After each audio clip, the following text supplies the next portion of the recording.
സുഹൈൽ മുഹമ്മദ് കൂടി ചേരുന്നുണ്ട്. BJP വോട്ടുനില അതിനെക്കുറിച്ചുള്ള വിവരങ്ങൾ വിശകലനത്തിനായി. സുഹൈൽ, ഇപ്പോൾ ഈ കഴിഞ്ഞ ദിവസങ്ങളിലൊക്കെ തന്നെ മോഹൻ ജോർജ് അദ്ദേഹം സ്ഥാനാർത്ഥി പറഞ്ഞ ഒരു കാര്യം നമ്മൾ കണ്ടതാണ്. അതൊരു വലിയ വിവാദമൊക്കെ ആവുകയും ചെയ്തു. വിജയസാധ്യതയില്ലെന്ന് കണ്ട് ഒരു പക്ഷേ വോട്ട് മാറ്റി കുത്തിയേക്കാം എന്ന് പറയുന്നു. അതിനുശേഷം അത് അദ്ദേഹം തിരുത്തുന്നു. താമര ചിഹ്നം കണ്ടാൽ തീർച്ചയായിട്ടും അവിടെ തന്നെ വോട്ട് ചെയ്യൂ നമ്മുടെ പാർട്ടി പ്രവർത്തകർ, 20,000 മുതൽ 25,000 വരെ വോട്ടുകൾ കിട്ടുമെന്നൊക്കെ പറഞ്ഞിരുന്നു. പക്ഷെ ഒരു കാര്യം, 2021 ഇലക്ഷനിൽ കിട്ടിയതിൽ നിന്ന് വളരെ കുറച്ചാണെങ്കിലും വോട്ടുകൾ കൂടുതലാണ് കിട്ടിയിട്ടുള്ളത്. അപ്പോൾ BJP ഇതിനെ എങ്ങനെയാണ് കാണുന്നത്? ഈ തോൽവിയുടെ ഒരു കാരണമായി കാണുന്നത് ഏത് ഭാഗങ്ങളിൽ നിന്നുള്ള വോട്ടുകൾ കൂടുതൽ പോയി? തോൽവി എന്നുള്ളതല്ല, വളരെയധികം വോട്ടുകൾ കുറഞ്ഞു പോയതിന്റെ ഒരു കാരണമായി അവരെങ്ങനെയാണ് അതിനെ വിലയിരുത്തുന്നത്?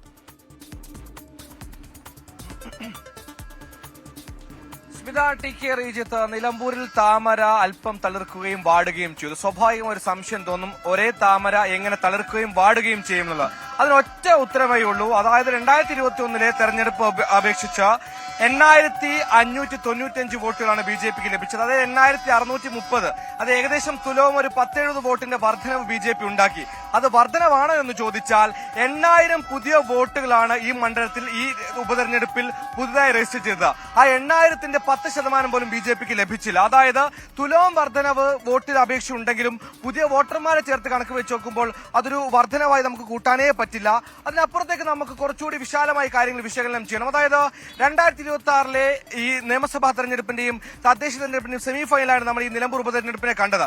അതുകൊണ്ട് തന്നെ ആ സെമി ഫൈനലിലേക്ക് കണക്കുന്ന ഉപതെരഞ്ഞെടുപ്പിൽ 8,000 വോട്ടുകൾ, അതായത് 2021 പിടിച്ച വോട്ടുകൾ പോരാ BJPക്ക് എന്ന കാര്യത്തിൽ സംശയമില്ല. കാരണം പോരിനുറച്ച് പോരാട്ടത്തിനുറച്ചിറങ്ങുമ്പോൾ ഒരു 10,000-ന് മുകളിലേക്ക് വോട്ട് പിടിക്കാനാകുമെന്ന പ്രതീക്ഷയുണ്ടായത് BJPക്ക്. കാരണം ഈ മണ്ഡലത്തിൽ 2016 തന്നെ തീപാർന്ന പോരാട്ടം നടന്ന സമയത്തും 12,000 വോട്ടുകൾ പിടിച്ച ഒരു മുന്നണിയാണ് NDA BJP. അതുകൊണ്ട് തന്നെ ആ ഒരു 12,000 വോട്ട് അവർക്ക് പിടിക്കാനാകുമെന്ന പ്രതീക്ഷ ഈ 2026 ഉപതെരഞ്ഞെടുപ്പിൽ ഉണ്ടായിരുന്നു. പക്ഷേ 8,000 എന്ന 2021 ആ ഒരു സംഖ്യയോട് അടുക്കാൻ തന്നെ ഏറെ വേർക്കുന്നത് നമ്മൾ കണ്ടു. അതായത് BJPക്ക് കാര്യമായ ഒരു നേട്ടവും ഈ തെരഞ്ഞെടുപ്പിൽ ഉണ്ടാക്കാൻ ഇടയായിട്ടില്ല എന്ന കാര്യം വളരെ വ്യക്തമാണ്. അതിനപ്പുറത്തേക്ക് നമുക്ക് കാണുന്ന ഒരു പ്രത്യേക കാര്യം, അതായത് പൊതുവെ ഇവിടെ ഈ മണ്ഡലത്തിൽ UDFനെ പിന്തുണക്കുന്ന വോട്ടുകൾ പരമ്പരാഗതമായി വരുന്ന ഹിന്ദു വോട്ടുകളും ദളിത് വോട്ടുകളുമാണ്. ആ വോട്ടുകൾ അതേപടി തന്നെ ശിഥിലമാകാതെ BJPയെ തുണച്ചു എന്ന് തന്നെയാണ് ഇത്തരത്തിൽ വോട്ടിംഗ് പെർസെന്റ് കുറയാത്തതിന് പ്രധാന കാരണം. പക്ഷേ അവിടെ നമ്മൾ ശ്രദ്ധിക്കേണ്ട കാര്യം, ഇത്തവണ ഹിന്ദു വോട്ടുകളെയും ദളിത് വോട്ടുകളെയും മാത്രമായിരുന്നില്ല BJP ലക്ഷ്യമിട്ടത്.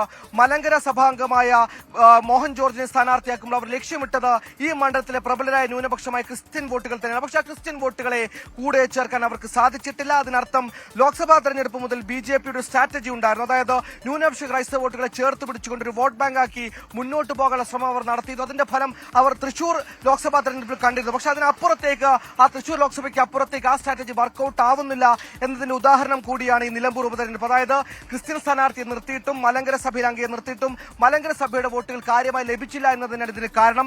അതിനർത്ഥം ചില മണ്ഡലങ്ങളിൽ ക്രൈസ്തവ വോട്ടുകൾ ലഭിക്കുന്നതിന് കാരണം സ്ഥാനാർത്ഥികൾ തന്നെയാണ്. അതിനപ്പുറത്തേക്ക് BJP എന്ന പാർട്ടിക്ക് ക്രൈസ്തവ വോട്ടുകളിലേക്ക് ഇടിച്ചു കയറാനുള്ള സ്വാധീന ശക്തി ഇനിയും ഉണ്ടായിട്ടില്ല. തെരഞ്ഞെടുപ്പ് പ്രഖ്യാപിക്കുന്ന ഘട്ടത്തിൽ BJP സംസ്ഥാന അധ്യക്ഷന്റേതായി പുറത്തുവന്ന പ്രതികരണം നമ്മുടെ മുമ്പിലുണ്ട്, നമ്മുടെ ഓർമ്മയിലുണ്ട്. അത് ഇതൊരു അനാവശ്യമായ തെരഞ്ഞെടുപ്പ് എന്നുള്ളതായിരുന്നു BJP സംസ്ഥാന അധ്യക്ഷന്റെ പ്രതികരണം. പിന്നീട് അദ്ദേഹം പ്രതികരിക്കുന്നത് കണ്ടു, അങ്ങനെ BJPക്ക് വലിയ സ്വാധീനമൊന്നുമില്ലാത്ത മണ്ഡലമാണ്, അതിനെ അത്ര ഗൗരവത്തിലേ അതിനെ കാണുന്നുള്ളൂ എന്ന തരത്തിൽ. പിന്നീട് BJPക്ക് ഒരു സ്ഥാനാർത്ഥി വരുന്നു. സ്ഥാനാർത്ഥി വന്നതിന് ശേഷമാണ് അദ്ദേഹം BJPയുടെ അംഗത്വം എടുക്കുന്നത്. അതിനൊക്കെ ഇടയിലും ഈ ക്രൈസ്തവ വോട്ടുകൾ സമാഹരിക്കാൻ കഴിയും എന്നൊരു പ്രതീക്ഷയിൽ നിന്നാണ് ഈ നില മെച്ചപ്പെടുത്തും എന്ന പ്രതികരണം NDA ക്യാമ്പിൽ നിന്ന് വന്നത്. പക്ഷേ അതുമുണ്ടായില്ല. പ്രതീക്ഷിച്ച രീതിയിൽ ഒരു ഘട്ടത്തിൽ പോലും കാര്യമായ രീതിയിൽ മുന്നേറാൻ കഴിഞ്ഞില്ല എന്നതാണല്ലോ വസ്തുത. സുഹൈൽ മുഹമ്മദ്. തീർച്ചയായും ഡിഗ്രി ഇത് പറഞ്ഞതുപോലെ തന്നെ തുടക്കത്തിൽ ഇതൊരു അടിച്ചേൽപ്പിച്ച തെരഞ്ഞെടുപ്പാണെന്ന മട്ടിൽ തന്നെയാണ് ആദ്യമായി സംസ്ഥാന നേതൃത്വത്തിന്റെ പ്രതികരണം വന്നത്. പ്രധാനമായും സംസ്ഥാന അധ്യക്ഷൻ രാജീവ് ചന്ദ്രശേഖർ ഞങ്ങൾക്ക് നിലമ്പൂർ സ്ഥാനാർത്ഥി ഉണ്ടാകില്ല എന്ന രീതിയിൽ ഊഹാപോഹം വരുത്തുന്ന വാർത്തകളും പ്രചരിച്ചിരുന്നു. അദ്ദേഹത്തിന്റെ സ്റ്റേറ്റ്മെന്റ് കടമെടുത്തുകൊണ്ടാണ് അത്തരത്തിൽ ഊഹാപോഹങ്ങൾ പ്രചരിച്ചത്.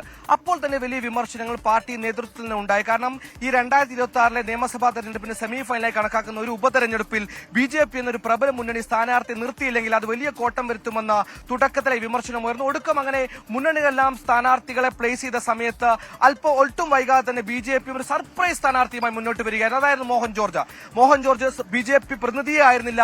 പ്രത്യേകമായി എടുത്തു പറയേണ്ടത് ഒരു സ്ഥാനാർത്ഥിയായതിനു ശേഷം മാത്രം BJP അംഗത്വമെടുത്ത സ്ഥാനാർത്ഥി കൂടിയായിരുന്നു മോഹൻ ജോർജ്. പക്ഷേ പിന്നീട് അങ്ങോട്ട് ഒരു ആലസ്യവും പ്രചാരണ വിടലൊന്നും BJPക്ക് ഉണ്ടായിരുന്നില്ല. ഇടത് വലത് മുന്നണികളെ പോലെ തന്നെ പ്രചാരണ ആവേശത്തിൽ കൊട്ടിക്കയറുക തന്നെയായിരുന്നു. അപ്പോഴൊക്കെ BJP ലക്ഷ്യമിട്ടിരുന്ന ഞാൻ നേരത്തെ പറഞ്ഞതുപോലെ തന്നെ പരമ്പരാഗത ഹിന്ദു ദളിത് വോട്ടുകൾക്ക് അപ്പുറത്തേക്ക് ക്രൈസ്തവ വോട്ടുകളിലേക്ക് നമുക്ക് ഈ തുടക്കത്തിലേക്ക് അറിയാം. മോഹൻ ജോർജിന്റെ തുടക്കത്തിലെ പ്രചാരണ വേളയിലേക്ക് അദ്ദേഹം അധികവും സന്ദർശിച്ച സഭകളെയാണ്, സഭാപ്രതിനിധികളെയാണ്. അപ്പോഴൊക്കെ BJP കൃത്യമായി വളരെ കോർണർ ചെയ്ത് ലക്ഷ്യമിട്ടത് ക്രൈസ്തവ വോട്ടുകളെയായിരുന്നു. ആ ക്രൈസ്തവ വോട്ടുകൾ പ്ലസ് ഈ പറയുന്ന പോലെ പരമ്പരാഗത ഹിന്ദു വോട്ടുകൾ ചേർത്ത് വെച്ച് 2021 അവർ നേടിയ 12,000 മുകളിലേക്ക് അവരുടെ വോട്ടിംഗ് നില ഉയർത്തിക്കൊണ്ട് 2026 തെരഞ്ഞെടുപ്പിന് ഒരു ഊർജ്ജം നൽകാനാകും, അല്ലെങ്കിൽ ഒരു ഊർജ്ജം കിട്ടുമെന്ന പ്രതീക്ഷ NDA ക്യാമ്പുകൾക്കുണ്ടായിരുന്നു. അതാണ് ഇവിടെ തകിടം മറിയുന്നത്. ഈ പറയുന്ന പോലെ 8,600 വോട്ടുകൾ ലഭിച്ചു. 2021 കമ്പയർ ചെയ്യുമ്പോൾ അതൊരു 60-70 വോട്ടിന്റെ കൂടുതൽ ഉണ്ട് എന്നതിനപ്പുറത്തേക്ക് അതിൽ ആശ്വസിക്കാൻ ഒന്നുമില്ല. അതായത് അവർ ഈ പറയുന്ന ലോക്സഭാ തെരഞ്ഞെടുപ്പ് മുതൽ അനുവർത്തിച്ചു വരുന്ന സ്ട്രാറ്റജി ഉണ്ട്.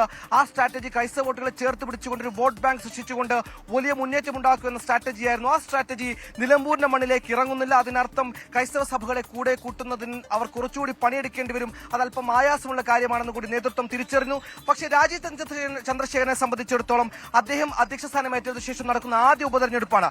ആ ഉപതെരഞ്ഞെടുപ്പിൽ തീപാർന്ന പോരാട്ടം ഇടത് വലത് മുന്നണികൾ ഉണ്ടാകുമ്പോഴും PV അൻവർ എന്ന ശക്തമായ ഫാക്ടർ ഉണ്ടാകുമ്പോഴും 8,595 എന്ന 2021 അവരുടെ വോട്ടിംഗ് നിലയിൽ നിന്ന് 70 വോട്ടെങ്കിലും കൂട്ടാനായത് അദ്ദേഹത്തിന് നേരെ ഉയർന്ന വിമർശനങ്ങളെ തടയിടാൻ ഒരു പരിധിവരെ അദ്ദേഹത്തെ സഹായിക്കും. പക്ഷേ അതിനപ്പുറത്തേക്ക് 2026 നിയമസഭാ തെരഞ്ഞെടുപ്പിന് സെമിഫൈനലിലേക്ക് കണക്കാക്കുമ്പോൾ എന്തുകൊണ്ട് വോട്ടിംഗ് നില ഉയർത്താനായില്ല എന്ന ചോദ്യത്തിനൂടെ അദ്ദേഹം മറുപടി പറയേണ്ടി വരും. അതിനും അപ്പുറത്തേക്ക് ഈ നിയമസഭാ ഉപതെരഞ്ഞെടുപ്പ്, അതായത് നിലമ്പൂർ നിയമസഭാ ഉപതെരഞ്ഞെടുപ്പ് BJP സംബന്ധിച്ചിടത്തോളം NDA സംബന്ധിച്ചിടത്തോളം വരുന്ന തെരഞ്ഞെടുപ്പിൽ ഇനിയും ഏറെ പണിയെടുക്കേണ്ടി വരുമെന്ന ഒരു പാഠം കൂടിയാണ് നൽകേണ്ടത്. അതിന് എന്തൊക്കെ പണിയെടുക്കേണ്ടി വരും? ഈ ക്രൈസ്തവ സഭകളെ അവരെ മാത്രം യോജിപ്പിച്ചുകൊണ്ട് മുന്നോട്ട് പോയാൽ വലിയ വോട്ട് ബാങ്കായി ശക്തിയായി മാറാനാകില്ല. അല്ലെങ്കിൽ അവർ ഇത്തരത്തിലൊരു അപ്പീസ്മെന്റ് പ്രോഗ്രാമുമായി മുന്നോട്ട് പോയാൽ മാത്രം ക്രൈസ്തവ സഭകൾ കൂടെ നിൽക്കില്ല എന്നതടക്കം അവർക്ക് വ്യക്തമായി വരുന്നു. അതിന്റെ ഏറ്റവും ഉദാഹരണം ഞാൻ പറഞ്ഞുതരാം. ചുങ്കത്തറ പഞ്ചായത്ത് എന്ന് പറയുന്നത് ഈ പറയുന്ന മോഹൻ ജോർജ് അടങ്ങുന്ന സഭയുടെ, മലങ്കര സഭയുടെ ഏറ്റവും സ്വാധീന കേന്ദ്രമാണ്. അവിടെ എപ്പോഴും BJPക്ക് ഒരു നല്ല ശതമാനം 1,300-1,500 അടുത്ത് വോട്ടുകൾ ലഭിക്കുന്ന സ്ഥലമാണ്. പക്ഷേ ഇത്തവണ ആ വോട്ടുകൾ ഉണ്ടായില്ല. അതായത് അവിടെ BJPക്ക് ക്രൈസ്തവ സഭകളിൽ നിന്ന് ലഭിക്കുന്ന വോട്ടുകളടക്കം ഇത്തവണ പുതിയൊരു സ്ഥാനാർത്ഥിയെ പ്ലേസ് ചെയ്തപ്പോൾ ഉണ്ടായില്ല എന്നതും എടുത്തു പറയേണ്ട കാര്യമാണ്. അതായത് 2026 നിയമസഭാ തെരഞ്ഞെടുപ്പിലേക്കും തദ്ദേശ തെരഞ്ഞെടുപ്പിലേക്കും BJP കുറച്ചുകൂടി ആഴത്തിലിറങ്ങുന്ന പൊളിറ്റിക്കൽ സ്ട്രാറ്റജികൾക്ക് ഓരോ തെരഞ്ഞെടുപ്പുകളും അതുപോലെ ആഴത്തിൽ പഠിക്കാനും സ്വയം തിരുത്തലിനുമൊക്കെയുള്ള വിജയത്തിലേക്കുള്ള കുതിപ്പിന് ഇനി എന്തെല്ലാം ചെയ്യണം, അങ്ങനെയുള്ള വിലയിരുത്തലുകൾക്കുള്ള നല്ല രീതിയിൽ പോസിറ്റീവായിട്ടുള്ള ഒരു ഇടമായി മാറട്ടെ. ആ രീതിയിൽ തന്നെയാകട്ടെ എല്ലാ രാഷ്ട്രീയ പാർട്ടികളും ചിന്തിക്കേണ്ടത്.